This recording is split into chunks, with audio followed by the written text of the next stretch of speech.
This is Harshpreet Kaur और ये है वीडियो नंबर 5। इस वीडियो में हम चैप्टर नया शुरू करने वाले हैं, वो है writing and city life, theme number 2।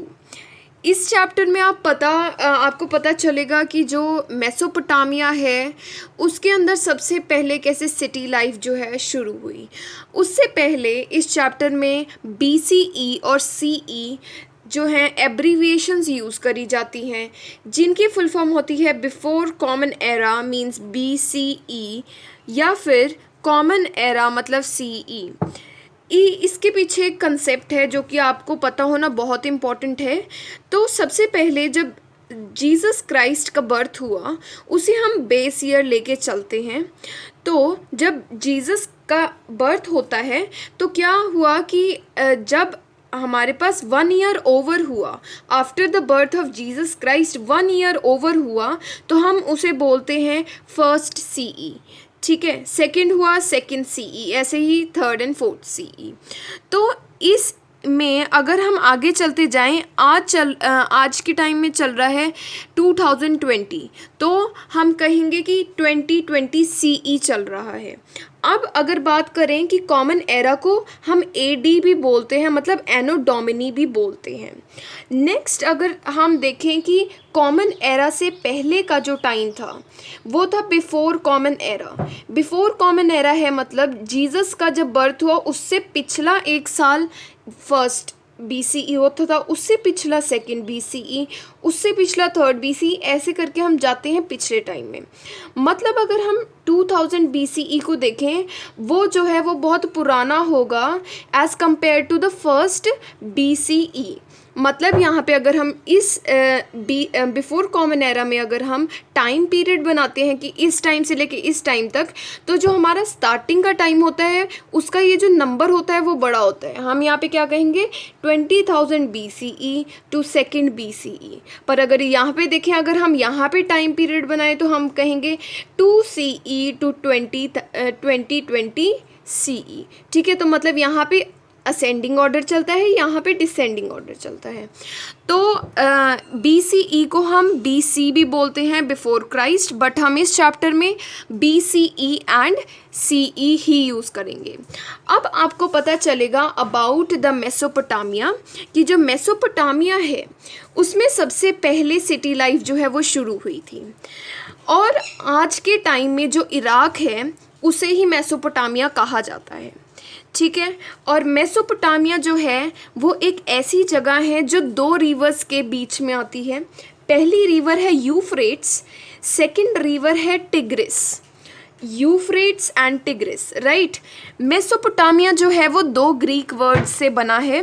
पहला वर्ड है मेसोस, दूसरा वर्ड है पोटमोस। ठीक है, मेसोस का मतलब मिडल एंड पोटमोस का मतलब रिवर्स। तो ये एक ऐसी जगह है that is in the middle of rivers. कौन सी rivers? Euphrates and Tigris, right. जो मेसोपोटामिया है वो बहुत ज़्यादा वेल नोन है अपनी प्रॉस्पेरिटी के लिए, सिटी लाइफ के लिए, लिटरेचर, मैथ्स, एस्ट्रोनॉमी के लिए। ठीक है, यहाँ पे मतलब बहुत ज़्यादा हाई स्टैंडर्ड की चीज़ें इन्होंने बहुत पहले टाइम में जो है डिस्कवर कर ली थी। नेक्स्ट जो चीज़ है वो आती है कि जो मेसोपोटामिया का नॉर्दर्न पार्ट होता है उसे हम असीरिया बोलते हैं। असीरिया क्यों बोलते हैं? क्योंकि क्या हुआ कि 1100 BCE के टाइम में असीरियंस जो हैं उन्होंने मेसोपोटामिया का नॉर्दर्न पार्ट जो है वो कॉन्कर कर लिया और अपनी किंगडम जो है इस्टेब्लिश कर ली। इसकी वजह से जो नॉर्दर्न पार्ट है उसे हम असीरिया बोलते हैं। इस असीरिया जो नॉर्दर्न रीजन है यहाँ पे सबसे पहले समेरियन लैंग्वेज बोली जाती थी। फिर उसके बाद 2400 BCE में अक्काडियन बोलने लग गए। मतलब कि अगर आप यहाँ पे देखो तो 2400 BC कुछ यहाँ पे आएगा, तो 2400 BCE में क्या है अक्काडियन बोलने लग गए थे। फिर आया है अरेमिक। अरेमिक जो है वो 1400 BCE, मतलब कुछ यहाँ पे 1400 BCE से शुरू हुई थी अरेमिक लैंग्वेज। ये जो अरेमिक लैंग्वेज है वो आज के टाइम की हिब्रू लैंग्वेज जो है उसके जैसी सेम है, और जो कई इराक के पार्ट हैं वहाँ पे अभी भी अरामिक जो है वो बोली जाती है। अगर अब आप बात करें साउदर्न रीजन की, यहाँ पे शुरुआत में समर और अकड़ नाम के 2 रीजन जो थे वो बहुत ज़्यादा इम्पोर्टेंट थे। बट क्या हुआ 2000 BCE, इस टाइम पे 2000 BCE में यहाँ पे साउथ में एक बेबीलोन नाम की जगह है, बेबीलोन। इसकी वजह से जब ये 2000 BC के अंदर बहुत ज़्यादा इम्पॉर्टेंट सिटी बन गई थी, इसकी वजह से पूरा जो साउदर्न पार्ट था हमारे मेसोपोटामिया का, उसे हम बेबीलोनिया बोलना शुरू कर दिया था हमने। अब जो नेक्स्ट चीज़ है वो आपको पता होनी चाहिए कि मेसोपोटामिया में आर्कियोलॉजी जो है 1840s के अंदर शुरू हो गई थी, और ये आर्कियोलॉजी जो है, ये जो डिस्कवरीज हम कर रहे थे वो इतने डिकेड्स चली कि आज तक इतनी ज़्यादा टाइम तक किसी भी एरिया में स्टडी नहीं हुई। मेसोपोटामिया के बारे में हमें सोर्सेज जो हैं वो मिलते हैं, मतलब इसकी स्टडी करने के लिए हमें कौन कौन सी चीज़ें मिलती हैं जिससे हम कुछ पता कर पाते हैं मेसोपोटामिया के बारे में। वो हैं written documents, buildings, statues, ornaments मतलब ज्वेलरी, ग्रेव्स मतलब burials, then tools and seals. Seal क्या होता है? एक मेटल होती है, मेटल का ऐसे हमारे पास एक टैबलेट की तरह होता है जिसके ऊपर कुछ वर्ड्स लिखे हुए होते हैं अपनी ही लैंग्वेज में, और कुछ मोटिव्स बने होते हैं, मतलब कुछ पिक्चर्स बनी हुई होती हैं। तो नेक्स्ट जो क्वेश्चन आपसे पूछा जा सकता है कि जो मेसोपोटामिया है वो यूरोपियंस के लिए क्यों इम्पोर्टेंट है?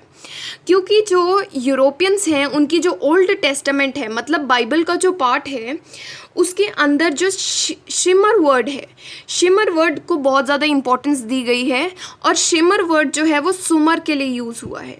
समर वर्ड मैंने अभी आपको बताया था कि जो समर है वो एक जगह थी साउदर्न पार्ट में जो कि बहुत ज़्यादा इम्पोर्टेंट थी, इसलिए हम कह सकते हैं जो मेसोपोटामिया है वो यूरोपियंस के लिए बहुत ज़्यादा इम्पोर्टेंट है, क्योंकि वो ओल्ड टेस्टामेंट में उसके एक पर्टिकुलर इम्पॉर्टेंट सिटी की बात की गई है।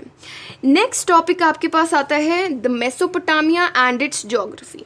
इसमें हम पता करेंगे कि मेसोपोटामिया की ज्योग्राफी कैसी थी और वहाँ पे क्या क्या चीज़ें मिलती थी। अब अगर हम सबसे पहले देखें, ये आपको दिख रही हो कि यूफ्रेट्स रिवर जा रही है और ये टिग्रिस जा रही है, तो इसके बीच का पार्ट जो है वो मेसोपोटामिया हुआ। अब सबसे पहले इसके नॉर्थ में स्टेपी मिलते हैं। स्टेपी क्या है? एक ऐसा अपलैंड है, एक ऐसा ऊंचा सा एक लैंड है जहाँ पे ग्रास मिलती है। तो क्या होता है कि यहाँ पे आफ्टर जब विंटर की रेन हो जाती है तो यहाँ पे जो ग्रासेस हैं वो जो है वो लोग यूज़ करते हैं अपनी कैटल को फीड करने के लिए। वहाँ पे लेके जाते हैं अपनी गॉट्स एंड शीप को, ताकि वो वहाँ पे अपनी कंजप्शन कर सकें, उन्हें फीड कर सकें। तो स्टेपी रीजन जो है ये बहुत ज़्यादा इम्पॉर्टेंट लाइवलीहुड प्रोवाइड कर देता है लोगों को, कि जो कि एग्रीकल्चर भी नहीं कर पाता। ठीक है, तो ये बहुत ज़्यादा इम्पॉर्टेंट चीज़ है कि स्टेपी जो है वो काफ़ी अच्छा लाइवलीहुड प्रोवाइड करता था। अगर अब हम चलें नॉर्थ ईस्ट रीजन में, नॉर्थ ईस्ट रीजन में क्या है, हमारे पास बहुत सारे ट्री कवर्ड माउंटेन्स पाए जाते हैं। आपको दिख रहा होगा माउंटेन्स पाए जाते हैं और इनके ऊपर बहुत सारी ट्रीज़ होते हैं। देन क्लियर स्ट्रीम्स होती हैं, मतलब बहुत अच्छी साफ़ नदियाँ होती हैं। यहाँ पे बहुत अच्छी खासी रेनफॉल होती है। इसकी वजह से हमारे पास क्या है, एग्रीकल्चर जो है, एग्रीकल्चर इस रीजन में 7000 to 6000 BCE में शुरू हो गया था। ठीक है, तो आप देख रहे होंगे बड़ा नंबर पहले है और छोटा नंबर बाद में है, क्योंकि ये BCE का रीजन है, CE में उल्टा होता है। तो यहाँ पे 7000 to 6000 BCE में एग्रीकल्चर यहाँ पे शुरू हो गया था। अब अगर आप ईस्ट की तरफ चलते हैं तो आप देखोगे कि यहाँ पे बहुत सारी ट्रिब्यूटरीज आपको दिखेंगी टिग्रिस की। ठीक है, टिग्रिस रिवर जो है वो बहुत ज़्यादा इम्पॉर्टेंट कम्युनिकेशन जो है वो प्रोवाइड करता है, कि जैसे हमारे पास यहाँ पे बोट्स चल सकती हैं, तो इसकी वजह से यहाँ की जो लैंड है यहाँ पे ट्रेड हो सकता है। ठीक है, एक जगह से दूसरी जगह ट्रेड हो सकता है। तो tributaries of Tigris provide the communication routes. ठीक है। अब अगर हम देखें यूफ्रेट्स जब नीचे आ रही है, यूफ्रेट्स नीचे आके चैनल्स में डिवाइड हो रही है, ठीक है, ऐसे चैनल्स में डिवाइड हो रही है। तो ये इस रीजन में जो है हमारे पास रेनफॉल बहुत कम होती थी, साउदर्न रीजन में, जो कि एक डेजर्ट ऑफ अरेबिया के नाम से जाना जाता है।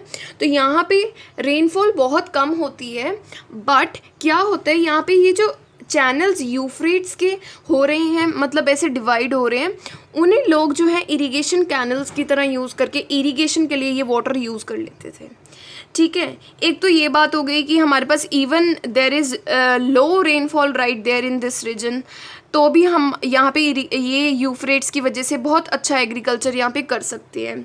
और क्या होता है कि ये जो दोनों रिवर्स हैं ये अपर माउंटेन्स से बहुत सारी फाइन मड लेके आते हैं, मतलब कि सिल्ट लेके आते हैं, जिसे सिल्ट बोलते हैं। सिल्ट का मतलब है फाइन मड, तो वो बहुत ज़्यादा इम्पॉर्टेंट है एग्रीकल्चर के लिए, सॉइल को फर्टाइल कर देती है। तो अगर हम नीचे आते हैं तो इस रीजन में जो है हमारे पास बहुत सारी सिल्ट जो है वो डिपॉजिट हो जाती है। इसकी वजह से ये जो है एग्रीकल्चरल प्रॉस्परस रीजन है साउथ का, ठीक है। और यहाँ पे यहीं पे ऐसी सिटीज़ पाई जाती हैं जो सबसे पहले जो है वो इमर्ज हुई थी, ठीक है। डेजर्ट ऑफ अरेबिया के आसपास सबसे पहले हमारे पास क्या है, कई ऐसी सिटीज़ जो हैं वो आई थी जो कि सबसे पहले आई थी। नेक्स्ट टॉपिक आता है आपका सिग्निफिकेंस ऑफ अर्बनिज्म, मतलब कि जो आपकी मेसोपोटामिया है उसमें सिटीज़ जैसी चीज़ें बहुत सारी थी, जैसे कि इसकी इकोनॉमी में एग्रीकल्चर भी होता था, ट्रेड होता था, मैन्युफैक्चर होता था, सर्विसेज, देन माइग्रेशन होती थी कि विलेजेस के लोग जो हैं वो सिटीज़ में आ जाते थे ताकि उनकी बेटर जो है लाइवलीहुड हो जाए, ठीक है। यहाँ पे क्या था, इन सिटीज़ में, मेसोपोटामिया की सिटीज़ में डिवीज़न ऑफ लेबर बहुत ज़्यादा प्रेवलेंट था, मतलब हर एक जो एक पर्सन है उसका काम जो है वो स्पेसिफाइड होता था। फॉर एन एग्जांपल, जो एक हमारे पास टूल मेकर है उसे सिर्फ टूल बनाना आता है, पर टूल के लिए जो मेटल यूज़ होता है और जो हमारे पास स्टोन्स यूज़ होते हैं उसे नहीं पता कि कहाँ से लेके आने हैं। तो वो जो टूल का जो मेटल है एंड ऑल उसे लेके आने का किसी और का काम है। तो ऐसे जो है डिवीज़न ऑफ लेबर हो रखी है हमारे पास सिटीज़ के अंदर। इसकी वजह से क्या होता है, जो विलेज है और जो सिटी है इन दोनों के लोगों के बीच में बहुत सारी कॉन्टीन्यूस इंटरेक्शन होते हैं कि वो एक दूसरे के साथ ट्रेड करते हैं, कि किसी ने किसी को मेटल लेके दिया, किसी ने स्टोन दिया, तो ऐसे। फिर उसके बाद है कि हमारी इन सिटीज़ में बहुत सारी सोशल ऑर्गेनाइजेशन थी, मतलब कि डिसाइडेड था कि किसने क्या काम करना है। इन सिटीज़ में बहुत रिटन रिकॉर्ड्स पाए गए हैं कि कोई भी काम होता था उसका रिटन रिकॉर्ड ज़रूर होता था। तो ये था सिग्निफिकेंस ऑफ अर्बनिज्म। अब उसके बाद आपके पास एक टेबल में द वर्का हेड दिया है। वर्का हेड क्या है, एक फीमेल का स्कल्पचर है जो कि वाइट मार्बल से बना है और यूरुक नाम की जगह पे बना है जो कि मेसोपोटामिया के अंदर ही है, और ये बिफोर 3000 BCE जो है बनाया गया था। ये जो एक फ़ीमेल का स्कल्पचर है वो वर्ल्ड वाइड फेमस एक स्कल्पचर है और इसे बहुत ज़्यादा मतलब बारीकी से बनाया गया है। नेक्स्ट जो चीज़ आती है, आपको पता चलेगा कि मेसोपोटामिया में ट्रेड कैसे कैसे होता था। तो ये टॉपिक के अंडर आएगा मूवमेंट ऑफ द गुड्स, ठीक है। मेसोपोटामिया जो था, मैंने जैसे आपको बताया साउदर्न रीजन में बहुत सारी एग्रीकल्चर होता था, तो रिच इन एग्रीकल्चर था, बट यहाँ की जगह में बहुत ज़्यादा कमी थी मिनरल्स की, मेटल्स की, स्टोन की और गुड क्वालिटी वुड की, ठीक है। इन चार चीज़ों की बहुत ज़्यादा कमी थी, हमारे पास कुछ अच्छा नहीं मिलता था, बहुत ज़्यादा कम अमाउंट में मिलता था या मिलता ही नहीं था। तो क्या हुआ, इसकी वजह से जो इस रिक्वायरमेंट हमारी हो रही थी, इसकी वजह से जो एंशियंट इराक मतलब कि मेसोपोटामिया जो है, मेसोपोटामिया को ट्रेड करना पड़ा। किसके साथ करना पड़ा, ईरान के साथ, टर्की के साथ और अक्रॉस द गल्फ़, मतलब कि जो पर्शियन गल्फ़ था उसके भी दूर वाली लैंड्स के साथ इसे ट्रेड करना पड़ा। तो जो मेसोपोटामिया था वो क्या करता था, अपना एग्रीकल्चरल प्रोड्यूस और टेक्सटाइल्स इन सभी को दे देता था और बदले में क्या लेता था, shell, wood, copper, tin, silver, gold, ये सारी चीज़ें, मेटल्स हो गए हमारे पास और वुड हो गई जो कि इसके पास नहीं था, कुछ स्टोन्स लेता था, तो ऐसे करके यहाँ से ट्रेड करता था। अब जो ट्रांसपोर्टेशन होनी है उसका एक प्रॉब्लम आया कि शुरुआती तौर पे हमें ये हमने सोचा कि जो बुलक कार्ट है उसे यूज़ किया जाए, पर क्या हुआ कि जो एनिमल्स हैं उन्हें फ़ीड करना पड़ता है, तो बहुत ज़्यादा एक्सपेंसिव हो जाता है बार बार फ़ीड करना उन्हें। तो इसकी वजह से जैसे मैंने आपको बताया कि रिवर रूट्स थी वहाँ पे, टिग्रिस की भी और यूफ्रेट्स की भी, जो कि बहुत ज़्यादा आराम से यूज़ की जाती थी। उसकी साथ हमने ट्रांसपोर्टेशन जो है मेसोपोटामिया के अंदर स्टार्ट कर दी। तो मोड ऑफ ट्रांसपोर्टेशन जो था वो रिवर रूट्स थे, ना कि bullock carts. So I hope you like the video. Please like the video, subscribe to my channel. Thank you so much.